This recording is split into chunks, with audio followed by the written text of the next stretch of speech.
도원결의라는 제목으로 하나님 말씀을 전하겠습니다. 혹시 도원결의라는 이 고사성어이기도 하고 사자성어예요. 혹시 아시는지요?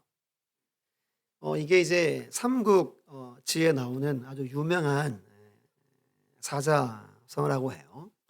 유비, 관우, 그쵸? 예, 이건 잘 알죠? 이 세 사람이 이 도자가 복숭아도예요. 복숭아 그 숲에서 서로 의형제를 맺었다는 이야기가 도원결의입니다. 몇몇 사람들이 의기투합하거나 또는 의형제를 맺을 때 일종의 이제 관용으로 쓰여질 만큼 아주 유명한 사자성어예요. 서로 다른 사람들이 모여서 자기의 욕심을 다 내려놓고 하나의 목적을 위해서 합심한다. 이런 뜻을 가지고 있습니다. 참 멋진 말이죠. 설교 제목 정하는 게 쉽지 않아요. 원래 다른 거 했다가 마지막 가서 그래요 괜찮네 하고 제가 도원결의로 제목을 삼았습니다. 주부에 보시면 동상이몽 종지부라고 그렇게 제일 먼저 있을 거예요. 이야기는 동상미문과는 반대의 이야기죠. 동상이몽이 뭐죠? 같이 누워 있는데 꿈은 다른 꿈을 꾼다 했죠. 같이 대화하고 같이 걷고 함께 하지만 다른 것을 바라보는 것, 다른 생각하는 것을 동상이몽이라고 합니다. 그럼 여러분 교회는 지금 두 가지 사자성어를 이야기했죠. 도원결의의 공동체일까요? 교회는 동상이몽의 공동체여야 할까요? 물은 아마 안 하죠. 먼저 겁니다. 그런데 예수님의 생애를 보면 예수님이 태어나서 그리고 오늘 본문 부활하시고 승천하시는 장면까지 모든 사람들이 예수님을 오해합니다. 그러니까 동상이몽이에요. 가족들도 동네 고향 사람들도 당시 유대 지도자들도 심지어 12명의 제자들도 3년을 함께 했지만 예수님이 어떤 생각하는지 어떤 마음이 있는지 도무지 알지 못하는 삶을 삽니다. 오늘 짧은 6절로 11절 이야기에도 한번 읽었지만 나오죠. 질문과 대답이 전혀 다른 걸 보면 여전히 동상이몽, 오해하고 있는 겁니다. 그러면 여러분 지금 우리가 같은 시간에 같은 날에 같은 장소에서 한 분 하나님을 예배하죠. 그럼 우리는 어떨까요? 동상이몽일 것 같아요. 제가 왜 이렇게 당당하게 이야기를 하냐면 그런 것 같아요. 모두가 진리에 사로잡혀 복음으로 살아가지 못하는 모습이 우리에게 있죠. 우리도 오해하거나 동상이몽의 모습이 제법 많이 있을 것 같아요. 오늘 말씀이 아주 중요합니다. 그래서 정말 이곳에서 복숭아밭이 아니라 오늘 우리 청강교회에서 교리하는 시간이 되셔야 돼요. 동상이몽을 종지부를 찍어야 됩니다. 52주의 주일 중에 셋째 주가 아니라 오늘은 정말 의미 있는 주일이 되겠다는 마음으로 오늘 말씀 가운데 함께 나아가시기를 예수님의 이름으로 축원합니다. 우리 첫 번째 함께 읽어볼게요. 시작. 교회와 성도는 오늘이라는 현실 위에 세워졌다. 오늘 본문은 예수님의 승천에 대한 이야기이죠. 이 땅에서의 가장 마지막 순간입니다. 그런데 이 순간에 제자들이 질문을 해요. 여러분 정말 중요한 때죠. 그러면 질문을 하나를 잘 해야 하는 때죠. 6절 말씀을 함께 읽어볼게요. 시작. 그들이 모였을 때 예수께 여쭈어 이르되 주께서 이스라엘 나라를 회복하심이 이때니까 하니. 이스라엘 나라가 회복되는 것이 지금이냐? 예수님 지금 회복하실 겁니까? 라고 이야기합니다. 여기서 회복이라는 단어를 이해하는 게 아주 중요합니다. 예를 들면 1997년에 홍콩이 중국으로 뭐 됐어요? 반환됐어요. 그때 홍콩이 중국 땅으로 회복되었다 이런 말을 씁니다. 그래서 회복이란 말은 이 행정적이고 정치적인 단어입니다. 빼앗겼던 영토나 토지를 되찾을 때 보통 이 회복이라는 단어를 사용하는 거예요. 그러니까 지금 이 질문에는 뭐가 깔려 있어요? 정치적인 의도가 깔려 있는 거예요. 여러분, 그러면 이 순간에 이 질문을 한다는 건 제자들의 생각과 사고 가운데 이 개념이 꽉 차 있었다는 거예요. 다른 것도 물을 게 얼마나 많아요. 근데 이것을 최종 한 가지 질문으로 드리고 있는 거예요. 3년을 함께 보냈습니다. 십자가 사건 때 배신했죠. 다 도망갔어요. 주님이 살아나셨죠. 그리고 다시 찾아오셔가지고 모여라 모여라 다 모입니다. 그리고 약속을 기다려라. 제자들이 또 오해를 한 거예요. 제자들은 정치적으로 로마의 속박에서 이 땅이 자유케 되기를 원했습니다. 그래서 보세요. 예수님이 뭘 이겼어요? 죽음을 이기셨어요. 무언가 다시 하려고 기다리래요. 충분히 제자들이 때가 됐다. 이제 드디어 주님이 로마를 몰아내고 이 땅을 회복할 때가 왔구나. 이야, 기대된다. 지금 이런 생각으로 가득 차 있었다는 거예요. 이 상황이 이해가 되시죠? 이 질문을 한 것도 좀 이해가 되죠? 본문에 6절에 여쭈어 이르되라는 단어가 긴박하게 반복해서 계속 반복해서 채근한다는 이야기입니다. 보챈다는 거죠. 예를 들면 옛날에 여러분 학창 시절 때 담임 선생님이 숙제 검사를 매일매일 합니다. 근데 엄청 엄한 분이라 잘하면 중상 뭐 이런 분이 있죠. 근데 하루는 선생님이 숙제 검사 안 하는 거예요. 근데 저 뒤에 있는 누군가가 손을 드는 거예요. 선생님, 오늘 숙제 검사 안 했는데요? 이렇게. 꼭 그런 친구 있죠. 이 친구는 숙제를 한 거죠. 여러분, 오늘 이 상황이 그런 상황입니다. 이런 느낌인 거예요. 너무 당연한 것을 질문하는 거예요. 늘 해야 하고 확인하는 숙제 검사를 하는 것처럼 지금 이들 입장에서는 너무 당연한 질문을 던지고 있는 것이 오늘 본문의 이야기입니다. 여러분, 누가가 왜 이 기사를 실었을까요? 여전히 지금도 제자들은 예수님을 오해하고 여전히 동상이몽의 길을 걷고 있음을 밝혀주고 싶었던 거예요. 그럼 주님의 대답을 볼게요. 우리 7절 함께 읽어볼게요. 시작. 이르시되 때와 시기는 아버지께서 자기의 권한에 두셨으니 너희가 알 바 아니요. 그래서 알 바 아니다는 말은 너희들은 몰라도 된다라는 뜻이 아닙니다. 때와 시기는 아버지 권한이다. 이 이야기를 하는 거예요. 이 본문을 이해하려면 유대인들의 결혼식을 좀 이해하셔야 됩니다. 유대인들은 결혼식을 2번 합니다. 몇 번이요? 결혼식을 몇 번? 2번 합니다. 첫 번째는 신부집에서 결혼식을 합니다. 그러면 정혼식이라 그래서 법적으로 부부가 돼요. 그런데 법적으로 부부가 되지만 합방은 하지 않습니다. 신랑이 자기 집으로 떠납니다. 떠나면 이렇게 말합니다. 그대가 알지 못하는 시간에 그대를 데리러 오겠어. 이 말을 남기고 떠납니다. 약 한 1년 정도 시간을 그렇게 보낸대요. 뭐 하냐 하면 신부는 준비하는 거예요. 자기 시댁의 시어른의 입맛이 뭔지, 뭘 좋아하는지 준비하는 시간. 신랑을 위해 준비하는 시간을 보냅니다. 그럼 신랑은 집에 가서 뭐 할까요? 살 집을 짓는데요. 1년 동안 집을 짓고 1년이 다 돼가면 집이 얼추 완성되고 준비가 다 되었다 싶으면 아버지가 이렇게 불러요. 아들아, 이걸 오늘 이야기가 오늘 그 이야기인 거예요. 요한복음 14장 2절 3절에 이런 말씀 있죠. 내가 너희를 위하여 처소를 예비하러 가노니 가서 너희를 위하여 처소를 예비하면 내가 다시 와서 너희를 내게로 영접하여 나 있는 곳에 너희도 있게 하리라. 믿습니까?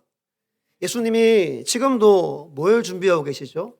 처소는 살 집을 말하죠. 우리의 처소를 지금도 준비합니다. 때가 되면 신랑 되신 주님이 이 땅에 다시 오셔서 우리를 부활케 하셔서 우리를 데려가시는 날이 오는 거예요. 1년이 차면 아버지가 불러서 이만 됐다. 내 친구들 데려가서 내 아내를 이제 데려오거라. 이게 그 때와 시기는 아들이 알 수 없는 거예요. 아무리 물어봐도 대답해 주지 않아요.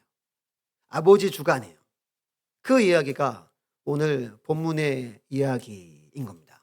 됐다. 이제 데려와라. 인 거예요. 여러분, 이것은 하나님의 영역이라는 거예요. 아들 예수님도 알지 못한다고 분명히 성경에서 못 받고 있죠. 근데 2000년 역사 가운데 많은 이단들이 때와 시기를 이야기했습니다. 하나만 우리나라 말씀드리면 1992년 10월 28일 12시에 무슨 선교회? 다미 선교회라고 어떤 목사님이 줄임말이래요. 다 미친 선교회라고.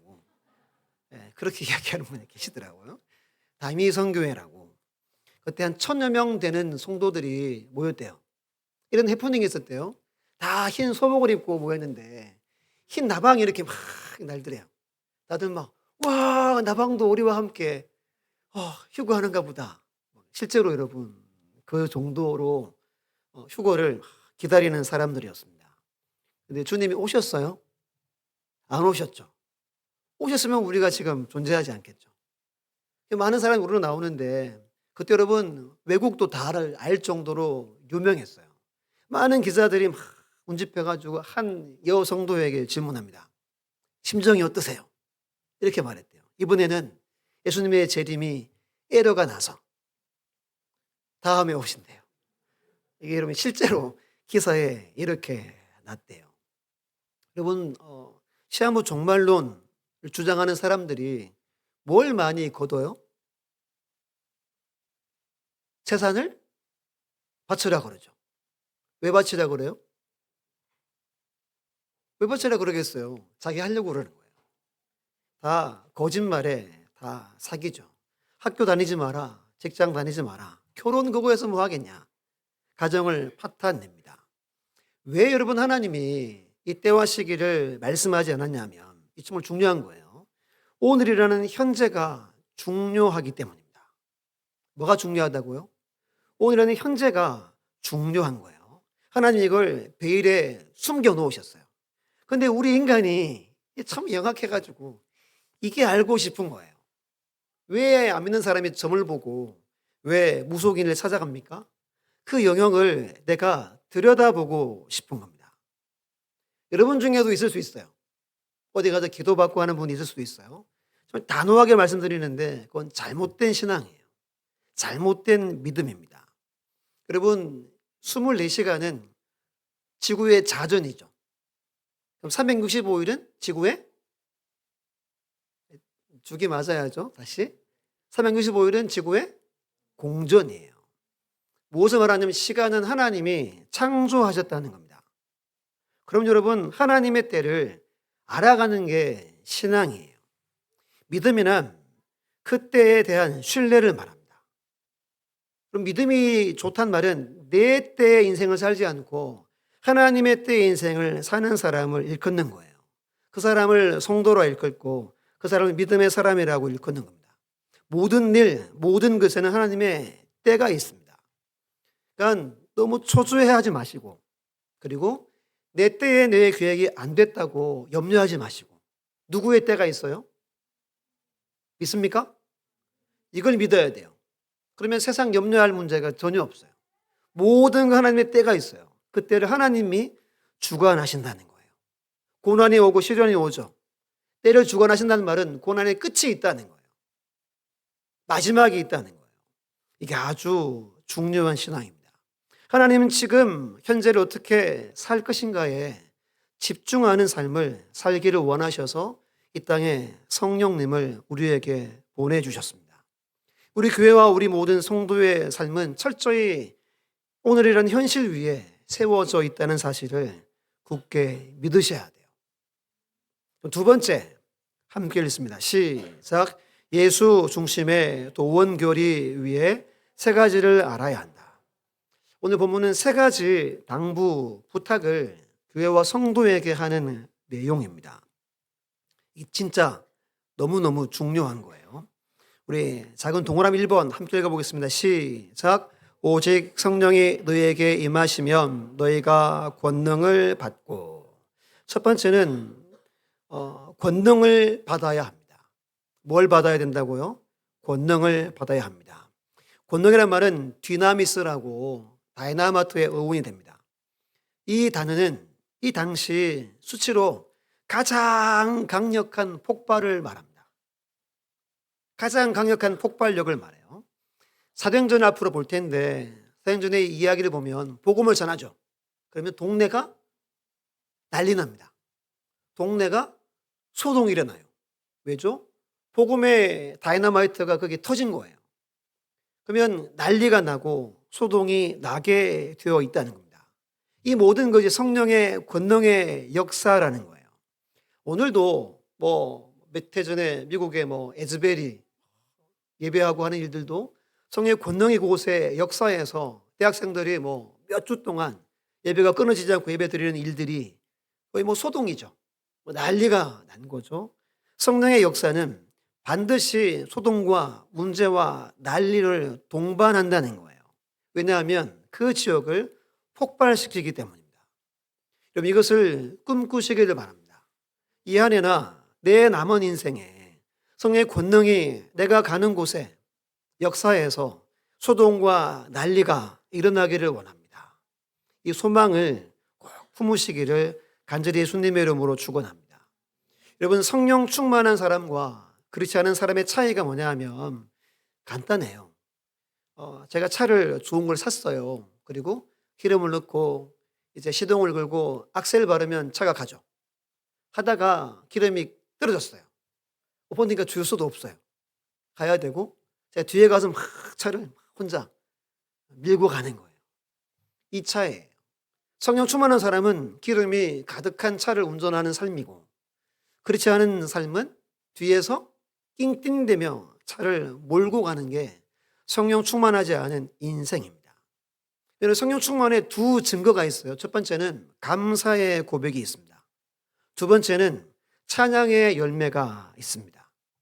에베소서 5장 18절 20절 보면 술 취하지 말라 이는 방탕한 것이니 오직 성령으로 충만함을 받으라. 시와 찬송과 신령한 노래로 서로 화답하며 너희의 마음으로 주께 노래하며 찬송하며 범사에 우리 주 예수 그리스도의 이름으로 항상 아버지 하나님께 감사하며. 성령으로 충만하면 그 다음 뭐라고 말합니까? 찬양이 있고 항상 하나님 아버지께 뭐예요? 감사하게 돼 있어요. 알 수 있는 거예요. 내가 성령 충만하다 하면 여러분들이 늘 감사해요. 늘 찬양하고 찬송하는 삶을 산다는 겁니다. 그래서 13장 15절에 함께 읽어볼까요? 시작. 그러므로 우리는 예수로 말미암아 항상 찬송의 제사를 하나님께 드리자.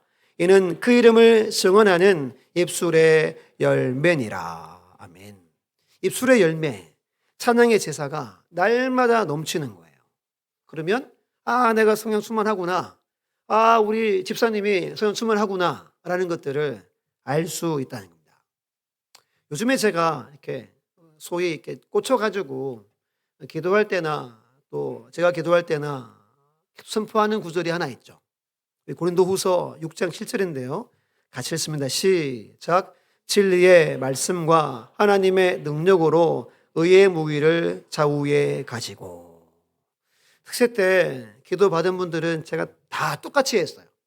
하나님 한 손에는 진리의 말씀을, 한 손에는 하나님의 능력을 가지고 가는 곳에 귀신이 떠나가고 질병이 떠나가고 이렇게 기도했어요. 혹시 들으셨어요? 애들한테는 그렇게 안 했지만 어른들한테 다 동일하게 그렇게, 도움 받는 분도 그렇게 하고 계속 그렇게 했습니다. 이게 여러분 성령의 권능이 있는 삶이에요. 만약에 상상을 하셔가지고 내가 이 두 개가 있어요. 가정에 가고 직장에 가면 소동이 일어나고 성령의 능력이 나타나는 겁니다. 우린 이것을 받아야 된다는 거예요. 이게 예수님의 부탁이에요. 이들 딴 거 하기 전에 이거 받아라. 이거 받아서 앞으로 내가 시킬 일들을 하라고 하시는 거예요. 여러분, 주님이 여러분들을 보내기 전에는 반드시 성령의 권능을 부어주시고 보낸다는 사실을 믿으셔야 돼요. 왜냐? 그래야 하나님의 나라의 일을 이룰 수 있는 삶을 살 수 있기 때문입니다. 예를 하나 드리면 저희 집이 양반 가문의 만석군이에요. 예를 드리는 거예요. 안 그래요? 저희 집? 예? 목사 집안이니까 뭐 돈이 있겠어요? 아니에요. 엄청 부자예요. 근데 머슴이 와가지고 주인님 오늘 부춘 7길 23에 가서 오늘 하루 종일 일하겠습니다. 하면 그래 다녀와라 하죠. 그 다음 주인이 뭐 하죠? 필요한 모든 것들을 뒤에서 다 후원해 줍니다. 밥 보내주죠. 참 보내주죠. 일꾼 보내주죠. 장비 보내줘요. 그와 여러분 똑같은 거예요. 주님이 마태복음 28장의 마지막에를 말씀하셨죠. 하늘과 땅의 모든 권세를 내게 주셨으니 그러므로 너희는 가서 모든 민족을 제자로 삼아 아버지와 아들과 성령의 이름으로 세례를 베풀고 내가 너에게 분부한 모든 것을 가르쳐 지키게 하라. 그 다음 뭐라 그래요? 볼지어다 내가 세상 끝날까지 너희와 항상 함께 있으리라 하시니라. 주님의 약속은 하늘과 땅의 모든 권세를 내가 영원토록 너에게 부어주겠다 약속하고 계십니다. 우리 특세 때 계시록 2장에서 만국을 다스리시는 권세를 우리에게 주셨어요. 교회에 주셨어요. 이걸 철장 권세라고 말합니다. 이 권세가 우리에게 충만하기를 우리 주님은 원하십니다. 우리는 성령이 임하여 뭐 받아야 돼요? 권능 받아야 합니다. 믿습니까? 이게 첫 번째 우리 주님의 당부 부탁이에요. 두 번째는 우리 동그라미 2번 있습니다. 시작. 내 증인이 되리라. 두 번째는 부탁은 내 증인이 되기를 원한다라고 말씀합니다. 우리 8절 말씀을 함께 믿음으로 선포하고 크게 아멘합니다. 시작. 오직 성령이 너희에게 임하시면 너희가 권능을 받고 예루살렘과 온 유대와 사마리아와 땅끝까지 이르러 내 증인이 되리라 하시니라. 아멘. 믿습니까? 권능이 임하면 그 다음 두 번째가 주님의 증인이 됩니다. 성령이 임하지 않으면 인생을 누가 주관해서 살죠? 내가 주관해서 교회를 다니지만 내가 주인 되어서 나를 나타내고 나를 내 능력을 입증하기 위해서 살아갑니다. 세상 사람들은 스펙을 쌓죠. 경력을 쌓습니다. 왜죠? 더 좋은 직장, 더 많은 연봉을 얻기 위해서 혈안이 되어 있습니다. 그런데 성령님이 내게 임하면 나를 증명하는 삶을 그만두는 거예요. 끝을 냅니다. 종지부를 찍는 거예요. 더 이상 나를 드러내거나 나타내려 애쓰지 않는 삶을 살게 됩니다. 요한복음 15장 26절에 말합니다. 내가 아버지께로부터 너에게 보낼 보혜사 곧 아버지께로부터 나오시는 진리의 성령이 오실 때 그가 나를 증언하실 것이요. 성령이 임한 하나님의 성도들은 오직 주님만 증언한다는 거예요. 결코 나를 이야기하거나 나를 자랑하거나 하는 삶을 더 이상 살아가지 않는다는 겁니다. 이런 말씀 잘 알죠. 진리를 알지니 진리가 너희를 자유케 하리라. 진리의 말씀이 내 안에 있고 진리의 성령이 내 안에 들어오시면 모든 것에서 자유한다는 겁니다. 나를 드러내고 나를 위해 살아가는 그 욕망과 갈망이 우리에게 다 있죠. 여기에서 벗어나게 됩니다. 세상의 모든 것에서부터 자유하게 되는 거예요. 이 은혜가 주의 성령이 오시면 우리의 삶 가운데 그대로 나타나는 겁니다. 오늘 새벽에 고린도전서 3장 10절로 17절 말씀을 새벽에 잠깐 나눴죠. 교회를 세우는데 세 종류의 일꾼이 있습니다. 무익한 종이 있고 교회를 파괴하는 종이 있어요. 마지막은 지혜로운 건축자가 있다고 말합니다. 성령이 임하면 모두가 지혜로운 건축자의 삶을 살아가게 되는 거예요. 이것을 소망하셔야 됩니다. 그럼 증인이라는 말이 뭐냐 하면 헬라어 말로 마르티스입니다. 마르티스. 이게 영어로 순교자, 마더. 저희 동네 발음으로는 마터라고 해요. 순교자라고 합니다. 순교자를 제가 검색해 봤더니 이렇게 이야기해요. 하나님을 믿고 그분을 위해 생명을 바침으로써 신앙을 지키고 또 그리스도를 끝까지 따르며 증거한 신자. 뭐라 그래요? 증인과 동의어래요. 증인과 순교는 같은 뜻의 단어래요. 그럼 증인이에요, 우리가. 예수님을 증거해야 되는데 마지막에 극한 상황 가면 뭐까지 해야 된다는 거죠? 왜 순교하죠? 내가 본 것을 그대로 말하기 때문에 순교를 하게 되는 것을 말합니다. 13절에 보시면 11명의 제자 이름이 거기에 기록되어 있습니다. 이들의 마지막을 제가 잠깐 말씀드릴게요. 베드로는 로마에서 십자가 거꾸로 순교당했습니다. 동생 안드레는 아가야 지방에서 X자 십자가에서 죽었어요. 야고보는 예루살렘에서 헤롯 왕에게 칼에 참수당해 죽었죠. 빌립은 소아시아에서 기둥에 묶여 매맞아 죽었습니다. 바돌로메는 로마에서 십자가에 거꾸로 달려 죽으셨고, 도마는 인도에서 창에 찔려 죽었습니다. 마태는 에디오피아에서 참수를 당했고, 야고보는 성전 꼭대기에서 떨어져 죽었고, 시몬과 유다는 이집트와 페르시아에서 화살에 맞아 죽었대요. 그리고 1장에서 새로 세워지는 마띠아도 에디오피아에서 돌 맞아 죽습니다. 유대계 요한만 순교당하지 않습니다. 여러분, 이것이 내 증인이 되리라 의 길입니다. 이 길을 갈 수 있겠습니까? 그런 질문 하지 않아야 되겠죠. 내 힘으로 가능하겠어요? 불가능한 거예요. 첫 번째, 성령의 권능을 받아야만 갈 수 있는 거예요. 그래서 우리는 증인이잖아요. 예수를 알고 구원받았고 하나님의 백성이 되었으면 다 증인입니다. 예수님도 사도행전 10장 38절에 이렇게 말씀하죠. 같이 있습니다. 시작. 하나님이 나사렛 예수에게 성령과 능력을 기름 붓듯 하셨음에 그가 두루 다니시며 선한 일을 행하시고 마귀에게 눌린 모든 사람을 고치셨으니 이는 하나님이 함께 하셨습니다. 아멘. 예수님조차도 성령의 능력과 하나님의 능력으로 주의 일을 감당하셨어요. 회개하라, 천국이 가까이 왔느니라 복음을 선포하셨대요. 고린도서 1장 24절에 나는 이제 너희를 위하여 받는 괴로움을 기뻐하고 그리스도의 남은 고난을 그의 몸된 교회를 위하여 내 육체에 채우노라. 바울의 고백이에요.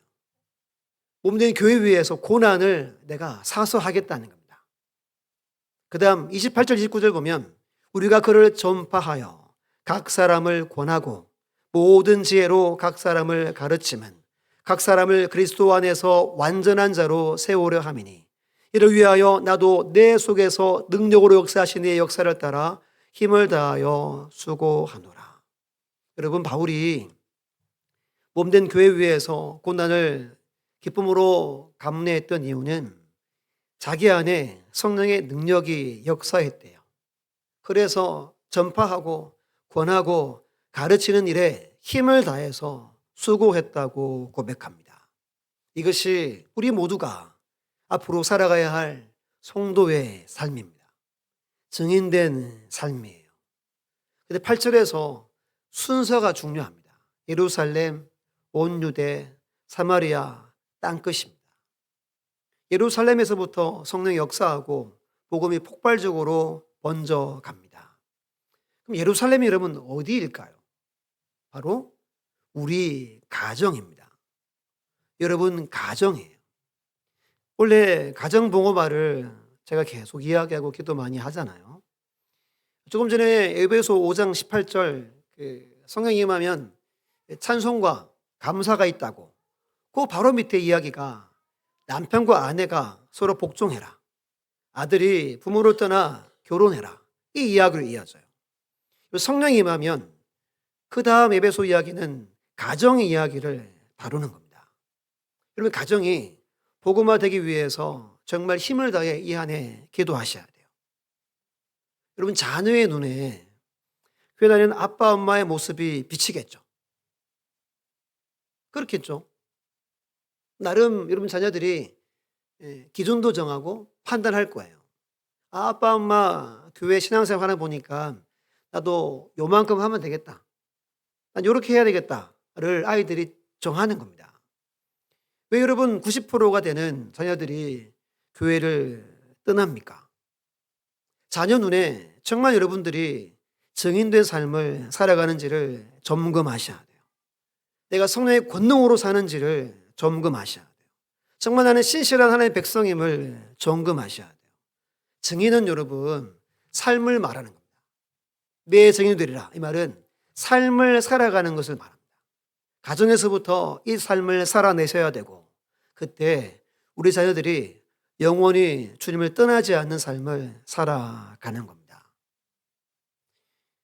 우리 세 번째는 하늘로 올려진 이 예수는 하늘로 가심을 본 그대로 오시리라. 그리스도의 승귀를 말합니다. 승귀예요. 우리 본문의 9절로 11절 세 구절을 함께 천천히 읽어보겠습니다. 시작. 이 말씀을 마치시고 그들이 보는데 올려져 가시니 구름이 그를 가리어 보이지 않게 하더라. 올라가실 때 제 아들이 자세히 하늘을 쳐다보고 있는데 흰옷 입은 두 사람이 그들 곁에 서서 이르되 갈릴리 사람들아 어찌하여 서서 하늘을 쳐다보느냐. 너희 가운데서 하늘로 올려지신 이 예수는 하늘로 가심을 본 그대로 오시리라 하였느니라. 아멘. 세 번째 부탁은 성천의 장면을 이해하셔야 돼요. 9절 보면 밑줄 그어보세요. 올려져 가시니 밑줄 그으시고 11절에 하늘로 올려지신 이 예수. 누가는 올려졌다를 강조합니다. 올라갔다라고 하지 않아요. 누군가가 부활하신 예수님을 위에서 끌어서 올라갔다는 거예요. 올려져 갔다는 거예요. 그럼 누가 예수님을 올려져 가게 했을까요? 누구죠? 하나님 아버지예요. 하나님 아버지가 때가 되어서 아들 예수를 하늘나라로 천국으로 올려져 가십니다. 그 다음에 주목할 것이 구름이 가리었다 그래요. 구름은 구약 성경에 하나님의 임재와 영광을 나타내는 표입니다. 광야에서 성막에 구름이 가득했죠. 하나님의 영광이 가득한 걸 말합니다. 변화산에서 예수님과 제 아들 며칠 구름이 에워쌌어요. 하나님의 임재와 영광이 가득하다는 거예요. 그럼 여러분 올려져 가신 이 예수가 올려져 가신 봄 그대로 오신다는 말이 뭐죠? 그 영광의 모습으로 올라가신 것처럼 그대로 영광의 모습으로 다시 이 땅에 오신다는 거예요. 이것을 믿고 이것을 기대하고 이것을 기억하라는 겁니다. 여러분 승귀를 검색하면 교회 사전 용어에 보면 네 가지가 포함됩니다. 승귀라는 말은 부활이 첫 번째고 두 번째가 승천, 세 번째가 하나님 우편에 앉으심, 마지막 네 번째가 재림입니다. 예수님은 하나님인데 우리와 동일하게 우리를 구원하기 위해서 스스로 낮아지셨어요. 이걸 비하라고 말하죠. 비하하신 주님은 승천하시면서 승귀, 원래 하나님의 모습, 하나님의 자리에 돌아간다는 거예요. 부활부터 재림까지가 주님의 승귀입니다. 이것을 여러분 믿으셔야 돼요. 마지막 그 영광된 모습으로 다시 이 땅에 오실 날을 우리는 잊지 않아야 한다는 거예요. 왜 잊지 않아야 돼요? 우리도 동일하게 부활하여서 주님과 함께 영원토록 살기 때문입니다. 오늘 본문은 우리에게 세 가지를 지키라고 말하고 부탁합니다. 첫 번째가 뭐예요? 성령의 권능을 받아야 합니다. 우리가 증인된 삶을 살아야 합니다. 마지막 재림의 영광을 소망하며 살아야 합니다. 예수님의 초림은 이런 거래요. 과제를 주는 거래요. 시험지를 나눠주는 게 초림 예수님이고 재림 예수님은 과제를 검사하는 거예요. 50분 시험 치고 재림 예수님은 시험지를 거두러 오시는 거예요. 우린 지금 과제 중에 있고 시험 중에 있어요. 이것이 무거운 짐이 아니라 행복하고 정말 즐겁게 이 일들을 해나갈 수 있는 우리가 되시기를 바랍니다. 이걸 여러분 결의하는 거예요. 이걸 위해 교회가 존재하는 거예요. 성령 받고 증인되기 위해서, 재림 소망하기 위해서 교회가 존재하는 겁니다. 나머지는 다 부차적인 거예요. 오늘 예배는 이걸 결의한 겁니다. 이거 중심으로 우리 교회는 달려가야 돼요.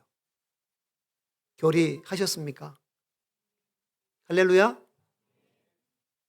그렇게 세워지는 솔금으로 순종할 수 있는 우리 교회 우리 모두가 되시기를 예수님의 이름으로 축원합니다.